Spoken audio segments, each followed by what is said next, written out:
Hello दोस्तों, study with Durgesh channel पर आप सभी का स्वागत है।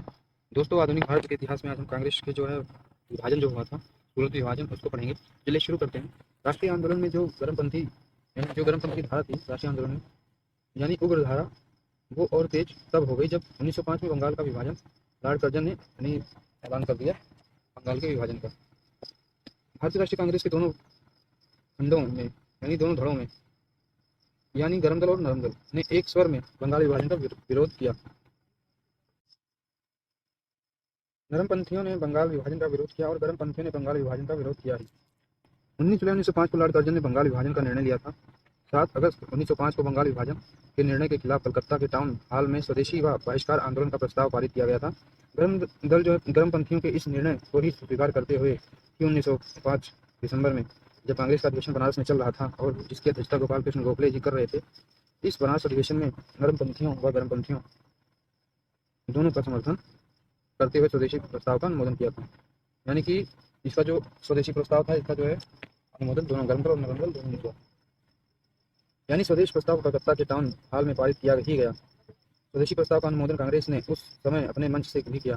बंगाल विभाजन का विरोध करने के लिए स्वदेशी प्रस्ताव का अनुमोदन किया।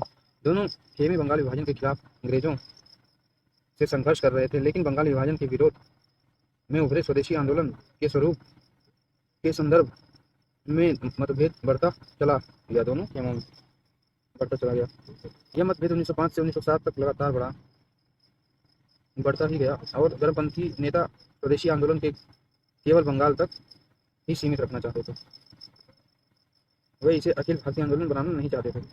जबकि गर्मपंथी नेता थे, उसको अखिल भारतीय आंदोलन बनाना चाहते थे, उसको पूरे देश में फैलाना चाहते थे। एक तरह से जो गर्मपंथी नेता थे यानी बाल गंगाधर तिलक, बिपिन चंद्रपाल, लाला लाजपत राय, अरविंद घोष जैसे नेता इसे अखिल भारतीय आंदोलन का रूप देना चाहते थे। वे चाहते थे कि स्वदेशी आंदोलन को साम्राज्य विरोधी आंदोलन के रूप में विकसित किया जाए। वे केवल स्वदेशी और बहिष्कार से ही संतुष्ट नहीं थे, बल्कि वे चाहते थे कि अंग्रेजी हुकूमत को किसी भी तरीके का सहयोग न दिया जाए, जैसा कि बाद में महात्मा गांधी ने सविनय अवज्ञा आंदोलन के रूप में किया था। तो गर्मपंथी भी चाहते थे कि केवल स्वदेशी और बहिष्कार तक हम सीमित न रहें, बल्कि अंग्रेजी हुकूमत को किसी भी तरह का हम सहयोग न दें।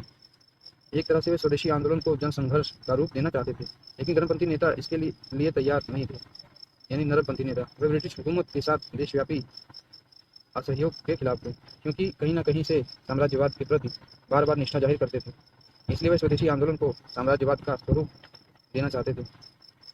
स्वदेशी आंदोलन को राष्ट्रव्यापी जनसंघर्ष का रूप देने के लिए कांग्रेस पर कब्जा करना जरूरी था। इसलिए गर्मपंथी इस बात के लिए प्रयास करने लगे कि कांग्रेस का नेतृत्व नरमपंथी नेताओं के हाथों से छीन लिया जाए, और गर्मपंथी नेता इस बात के लिए लगातार प्रयत्नशील थे। 1905 से 1907 के वर्षों के में कि कांग्रेस का नेतृत्व नरमपंथी नेताओं के हाथों से छीन लिया जाए। नरमपंथी गर्मपंथी नेताओं की इस सोच से भयभीत हो गए। नरमपंथियों को लगा पिछले 20 वर्षों में हमने जो खेल बनाया है उसे ये गर्मपंथी नेता चुटकी भर में ही खत्म कर देना चाहते हैं। गर्मपंथी नेता चुटकी में ही खत्म कर देना चाहते थे, और गोपाल कृष्ण गोखले ने नरमपंथी नेताओं से कहा था कि आप सत्ता की ताकत को नहीं महसूस करते। यदि कांग्रेस आपके सुझाव पर चलेगी तो सरकार को कांग्रेस को खत्म करने में 5 मिनट भी नहीं लगेंगे। दोनों धड़ों के मध्य जो खींचतान हुई, उसका अंतिम परिणाम था कांग्रेस का 1907 में सूरत में विभाजन। 1907 ईस्वी में गर्मपंथियों को कांग्रेस से बाहर का रास्ता दिखा दिया गया और कांग्रेस पर नरमपंथियों का पूरी तरह से कब्जा हो गया या नियंत्रण स्थापित हो गया। यानी गर्मपंथी अपने प्रयास में असफल हो गए। बंगाल विभाजन के बाद उत्पन्न परिस्थितियों और स्वदेशी आंदोलन के स्वरूप और विस्तार को लेकर कांग्रेस के दोनों धड़ों में विरोध खुलकर सामने आ गया, जिसका परिणाम था 1907 के सूरत अधिवेशन में कांग्रेस का विभाजन। नरम दल और गर्म दल के मध्य पहला मतभेद 1905 के बनारस अधिवेशन में दिखाई दिया था। हालांकि 1905 के अधिवेशन में नरमपंथी नेताओं ने गर्मपंथी नेताओं का समर्थन करते हुए ही कलकत्ता के टाउन हॉल में पारित स्वदेशी आंदोलन का प्रस्ताव का समर्थन किया गया था, लेकिन इसके बावजूद दोनों धड़ आपसी विरोध को छुपा नहीं पाए। 1905 में ही बनारस अधिवेशन में ही इनके बीच पहला मतभेद दिखाई दिया था। वह था 1905 में एक प्रस्ताव पारित हुआ था कि प्रिंस ऑफ वेल्स भारत की यात्रा पर आने वाले थे। 1906 में प्रिंस ऑफ वेल्स भारत की यात्रा पर आने वाले थे। नरमपंथी चाहते थे कि प्रिंस ऑफ वेल्स का स्वागत किया जाए और प्रिंस ऑफ वेल्स का स्वागत प्रस्ताव पारित करना चाहिए चाहते थे कांग्रेस के मंच पर, जबकि गर्मपंथी नेता तिलक के नेतृत्व में प्रिंस ऑफ वेल्स के स्वागत के लिए तैयार नहीं थे। तो इस तरह से पहली बार मतभेद इनके बीच बनारस अधिवेशन में दिखाई दिया था। यह विरोध कांग्रेस के कलकत्ता अधिवेशन 1906 में बढ़ता चला गया। तिलक चाहते थे कि यही मौका है कि नरमपंथी नेताओं के हाथों से कांग्रेस का नेतृत्व छीन लिया जाए, और ऐसा तभी हो सकता है जब कांग्रेस पर कोई नरमपंथी नेता नहीं बल्कि कोई गर्मपंथी नेता को कांग्रेस का अध्यक्ष बनाया जाए। तो तिलक ने फैसला किया कि कलकत्ता अधिवेशन में लाला लाजपत राय को कांग्रेस का अध्यक्ष बनाया जाए। लेकिन नरमपंथी नेता ने इसके लिए तैयार नहीं थे। नरमपंथी नेताओं ने एक चाल चली। इन्होंने लाला लाजपत राय के विरोध में दादा भाई नौरोजी का नाम आगे कर दिया, क्योंकि दादा भाई नौरोजी एक ऐसे नेता थे जिनको कांग्रेस में जिनका सभी सम्मान करते थे, उनका कोई विरोध नहीं करता था। परिणाम स्वरूप गर्मपंथी नेताओं ने दादा भाई नौरोजी का विरोध नहीं किया और 1906 में कलकत्ता अधिवेशन के अध्यक्ष दादा भाई नौरोजी निर्वाचित हुए। कलकत्ता अधिवेशन 1906 के अध्यक्ष दादा भाई नौरोजी ने कांग्रेस के मंच पर पहली बार घोषणा की कि कांग्रेस का लक्ष्य स्वराज्य प्राप्त करना है। वास्तव में उन्होंने यह घोषणा गर्मपंथियों को खुश करने के लिए की थी, लेकिन यानी कांग्रेस मंच पर पहली बार स्वराज्य शब्द का प्रयोग कलकत्ता अधिवेशन 1906 में हुआ। फिर हालांकि यह पूर्ण स्वराज्य नहीं था, यह डोमिनियन तरह का था।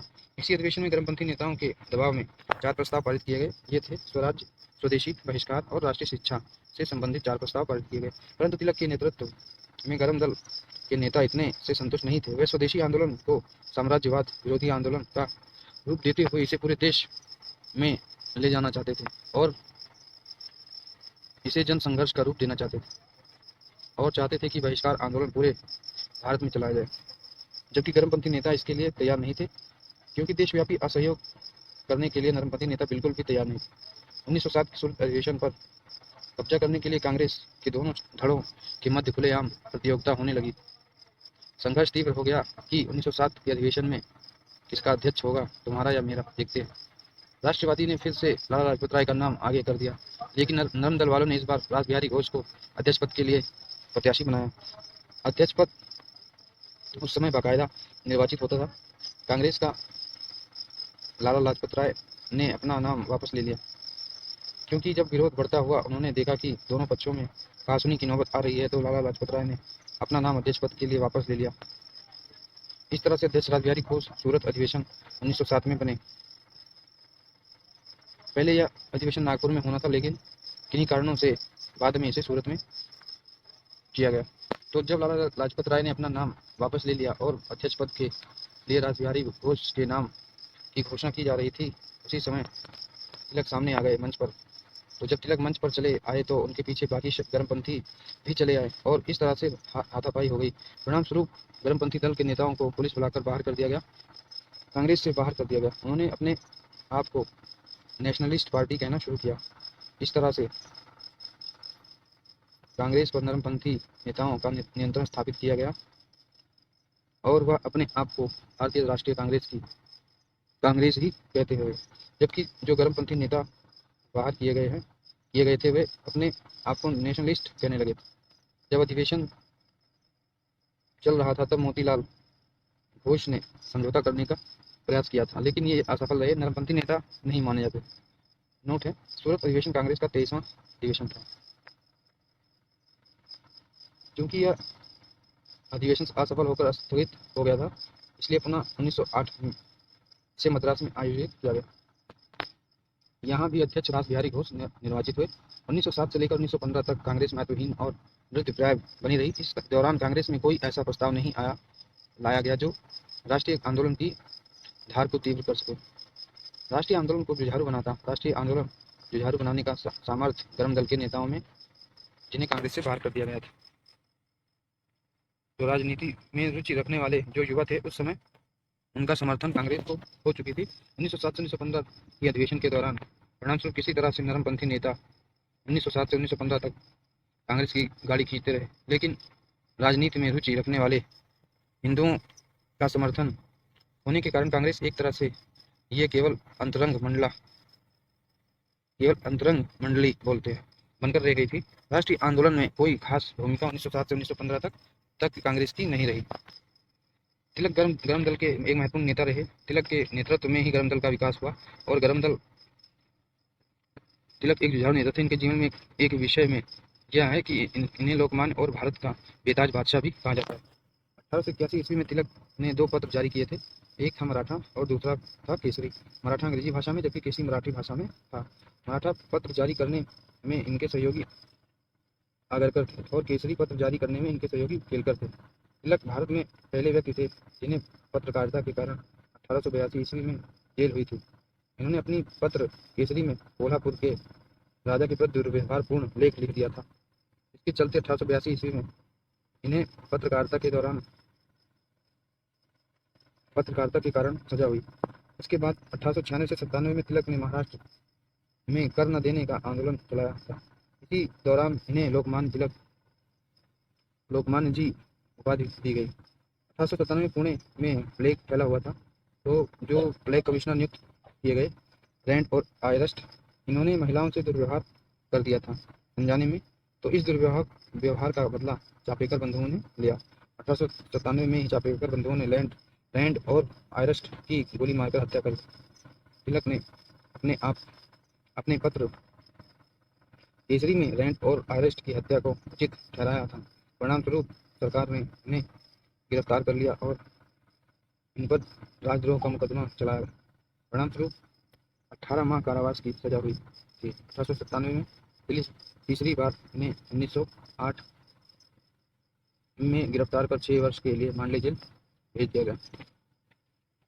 सरकार ने गर्मपंथियों पर शिकंजा कसना शुरू कर दिया। 1960 में केसरी में तिलक ने न केवल लेख लिखा था,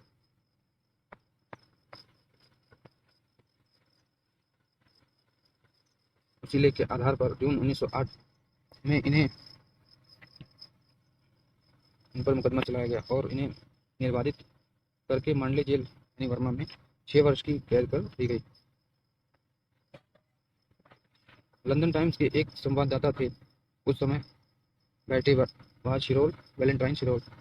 इन्होंने एक पुस्तक इंडियन अनरेस्ट नामक एक पुस्तक थी, उस पुस्तक में जो है लिखी थी, जिसमें इन्होंने तिलक को भारतीय अशांति का जन्मदाता कहा था। तिलक ही एकमात्र राष्ट्रीय नेता रहे जिन्होंने कभी कांग्रेस की अवमानना नहीं की या अध्यक्षता नहीं की थी, या इन्हें मौका ही नहीं मिला। 1918 में इन्हें कांग्रेस की अध्यक्षता करने का मौका मिला था, लेकिन ये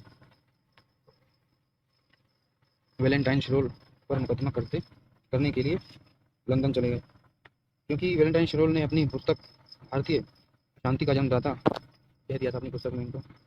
यहीं पर तिलक एक तरह से गांधी जी के पूर्वगामी के रूप में थे। गांधी जी ने अपने आंदोलन में तमाम तरीके अपनाए, चाहे बहिष्कार हो, चाहे स्वदेशी हो, चाहे देशव्यापी असहयोग हो, चाहे कर न देने का आंदोलन हो। गांधी जी ने अपने आंदोलन में तमाम वो तरीके अपनाए थे जिनकी शुरुआत पहले ही तिलक कर चुके थे। लेकिन गांधी और तिलक में, यानी गर्मपंथी नेताओं और गांधी जी में जो सबसे बड़ा अंतर था, वह था सत्य के आग्रह का। जो सबसे बड़ा अंतर था, वह सत्य के आग्रह का गांधी जी पर। जब कोई मुकदमा चलाया जाता था तो गांधी जी अपना बचाव नहीं करते थे। गांधी जी अपने आप को पूरी तरह से देश की जनता के हवाले कर दिए थे। गांधी जी ने अपने बचाव में कभी भी दलीलें नहीं दी, जबकि तिलक का अंतर छोटा या बड़ा, लेकिन हम महसूस कर सकते हैं। जब वैलेंटाइन शिरोल ने तिलक को भारतीय अशांति का जन्मदाता कहा तो इनके आत्मसम्मान को ठेस पहुंची और ये वैलेंटाइन शिरोल पर मुकदमा करने लंदन चले गए, जबकि गांधी जी ने बिल्कुल ऐसा नहीं किया, अपना बचाव करते थे। जब केसरी में इनके द्वारा लिखे गए लेख पर इन पर मुकदमा चलाया जाता था, ये अपना बचाव रखते थे। अदालत में जाकर गांधी जी ये काम नहीं करते थे। इसलिए सत्याग्रह गांधी जी का आंदोलन। सत्याग्रह की शुरुआत तभी से हुई थी भारत में, जब राष्ट्रीय आंदोलन में गांधी जी का 1915 में पदार्पण हुआ। भारत में हुआ था इनका पदार्पण। आंदोलन में 1917 में पदार्पण हुआ, जब उन्होंने चंपारण के नील किसानों के समर्थन में पहली बार कृषक आंदोलन चलाया था। तो दोस्तों, ये हमारा वीडियो कैसा लगा जरूर बताएं। वीडियो को लाइक करें, चैनल को सब्सक्राइब करें, कमेंट करें, शेयर करें। जय हिंद, जय भारत, धन्यवाद।